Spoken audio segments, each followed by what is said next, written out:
निकाय चुनाव को लेकर बीजेपी ने कसी कमर। पार्टी पर्यवेक्षकों ने तैयार किए नामों के पैनल।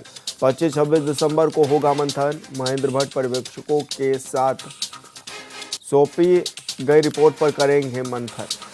सभी निकायों में जिताऊ प्रत्याशी की तलाश के लिए होगा सर्वे। सर्वे कराने को लेकर बीजेपी ने किया एजेंसी का चयन। पर्यवेक्षकों एजेंसी की रिपोर्ट के आधार पर होगा प्रत्याशी का चयन। तो बड़ी खबर आपको बता रहे हैं, जहां पर इसको लेकर तमाम तैयारियां भी तेज हो गई हैं और जिताऊ कैंडिडेट्स की तलाश में बीजेपी जुटी हुई है।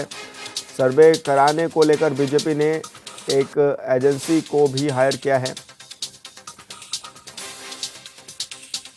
तो निकाय चुनाव की तैयारियों में बीजेपी पूरी तरह से जुटती हुई नजर आ रही है। संवाददाता अरुण सैनी हमारे साथ लाइव जुड़ गए हैं। अरुण, क्या कुछ जानकारी मिल रही है, किस तरह की तैयारियां हैं पार्टी की? जी विशाल, नगर निकाय चुनाव को लेकर के राजनीतिक दल अपनी तैयारियों में जुटे हुए हैं और सभी की तैयारियां जो है जो जोरों शोरों से चल रही है, चाहे भारतीय जनता पार्टी हो या फिर कांग्रेस हो या फिर अन्य दल हो। ऐसे में बात अगर भारतीय जनता पार्टी की जाए तो भारतीय जनता पार्टी ने अपनी तैयारियां और भी तेज कर दी हैं और भारतीय जनता पार्टी के ने जो बीते दिनों पर्यवेक्षक बनाए थे और जो नगर निगमों में पर्यवेक्षक बनाए गए थे, उन पर्यवेक्षकों को जो है क्षेत्रों में भी भेजा गया था। उन्हें एक रिपोर्ट तैयार करने के लिए कहा गया था और नामों का पैनल भी जो है वो तैयार करने के लिए कहा गया था। ऐसे में अब पार्टी सूत्रों के हवाले से खबर सामने आ रही है कि जो पर्यवेक्षक है उन्होंने अपनी रिपोर्ट जो है वो प्रदेश अध्यक्ष को सौंप दी है और ऐसे में नामों का पैनल जो है वो तैयार हो चुका है, जिस पर अब प्रदेश अध्यक्ष मंथन भी करेंगे और इसके साथ ही 25 और 26 दिसंबर को जो है पर्यवेक्षकों के साथ एक बैठक भी होनी है और बैठक में भी उन नामों के पैनल पर रायशुमारी जो है वो संभव मानी जा रही है।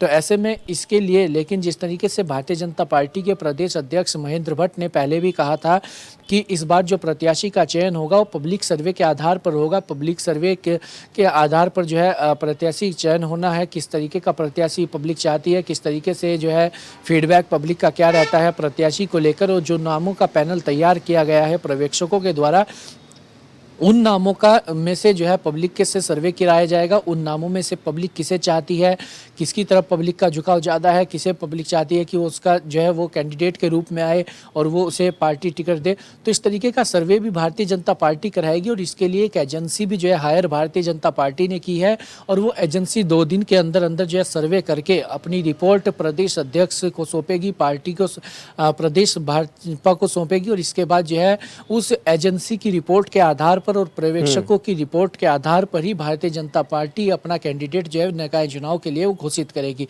चाहे वो मेयर प्रत्याशी हो या मंडल अध्यक्ष हो या नगर पालिका अध्यक्ष हैं उनके चुनाव हो या फिर पार्षदों का भी चुनाव हो, उसकी प्रक्रिया अलग चल रही है। लेकिन मेयर और नगर पालिका अध्यक्षों के लिए जो है भारतीय जनता पार्टी पूरी रायशुमारी कर रही है और पब्लिक सर्वे के आधार पर ही जो है प्रत्याशी का चयन वो किया जाएगा। तो इस तरीके से भारतीय जनता पार्टी की तैयारी चल रही है और कई दावेदार भारतीय जनता पार्टी में भी हैं। देहरादून की ही अगर बात करें तो मेयर पद को लेकर करीब 12 से 13 दावेदार जो है मेयर पद को लेकर भारतीय जनता पार्टी में है और लगातार आवेदन भी चल रहे हैं। तो अपना रजिस्ट्रेशन भी जो है वो करा रहे हैं, अपने आवेदन जो है वो लगातार महानगर अध्यक्ष को भी सौंप रहे हैं। कुछ जो है दिल्ली भी दौड़ लगा रहे हैं तो कुछ मुख्यमंत्री कार्यालय में भी दौड़ जो है वो लगा रहे हैं टिकट की चाह को लेकर के। तो इस तरीके से तमाम उठापटक फिलहाल जो है हलचल तेज हो रही है और ऐसे में अभी बस सभी को इंतजार है तो इस चीज़ का है कि निकाय चुनाव की जो अधिसूचना है वो कब तक जारी होती है और कब तक जो है आचार संहिता लगती है और उसके बाद जो तारीखों का ऐलान कि कब चुनाव होना है कब नहीं, वो कब तक डिसाइड होता है, इसी का सभी को इंतजार है। लेकिन तैयारियां जो है सभी की जोरों शोरों से चल रही है और टिकट की दावेदारी को लेकर भी अब दावेदार जो है खुलकर भी सामने आने शुरू हो चुके हैं। अरुण, ऐसे में अगर ओवरऑल देखा जाए निकाय चुनाव को तो किस तरह की चीज़ों में किस तरह की तैयारियां अभी होती हुई नजर आ रही हैं, क्योंकि तमाम दल हैं जो कि निकाय चुनाव लड़ने की बात कर रहे हैं और ऐसे में क्योंकि आरक्षण भी इस बार मिल गया है तो कितना टफ ये हो सकता है इस बार का इलेक्शन जो है? जी विशाल, देखिए नगर निकाय चुनाव की अगर बात की जाए तो तैयारियां लगातार चल रही है। निर्वाचन आयोग भी अपनी तैयारियों में जुटा हुआ है और प्रदेश सरकार भी लगातार तैयारियों में जुटी हुई है। इसी के साथ ही जिस तरीके से ओबीसी आरक्षण भी लागू हुआ उसको लेकर आपत्तियां भी मांगी गई और 21 दिसंबर तक जो है वो आपत्तियां ली गई।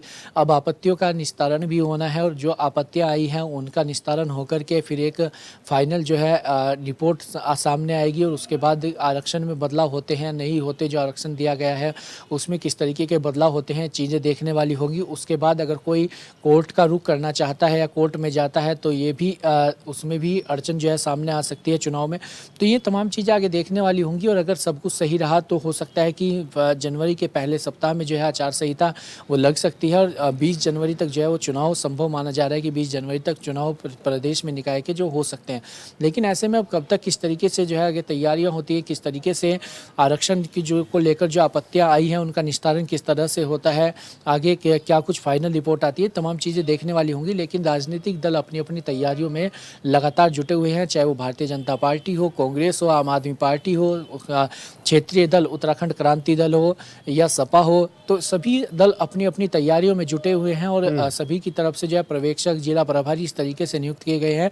तो ऐसे में सभी अपनी अपनी रिपोर्ट तैयार कर रहे हैं और निकाय चुनाव का इंतजार है और उसके बाद जो है सभी अपनी अपनी जीत का भी दावा कर रहे हैं और कह रहे हैं कि उनकी तैयारियां पूरी हैं। जैसे ही चुनाव की अधिसूचना जारी होती है उसके बाद तुरंत जो है प्रत्याशियों के नामों का ऐलान जो है वो किया जाएगा। बिल्कुल अरुण, बहुत शुक्रिया आपका तमाम